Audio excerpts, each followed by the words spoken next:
Welcome to the Salmon Runs YouTube. Enjoy the video. In this video, I will show you how to clock in on the Time4Care app so you can accurately record your work hours. First, find the Time4Care icon on your phone and tap it to open the application. Make sure your location services are turned on for the app. This is crucial for a successful clock-in. Then, simply enter your username and password to log in and access your personal dashboard. Once you are logged in, look for the clock in or time sheet option on your main screen. It's usually prominent. Tap this to proceed. You will then see a list of your assigned clients.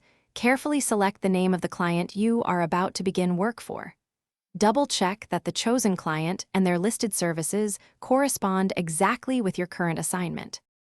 After selecting your client, the app will display a summary of your scheduled services. Take a moment to confirm these services are precisely what you will be delivering. Also, ensure your current location is accurately shown on the map or GPS indicator within the app. This validates your presence. If anything seems incorrect, you can often make small adjustments right there to ensure everything is perfect. Before hitting that final button, perform one last quick review of all the details on your screen.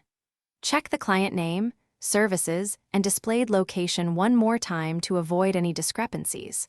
When you are confident everything is correct, tap the prominent clock in button. You should then receive an immediate confirmation message or a visual cue indicating your clock-in was successful and recorded. Thanks for watching. Consider subscribing if we helped you.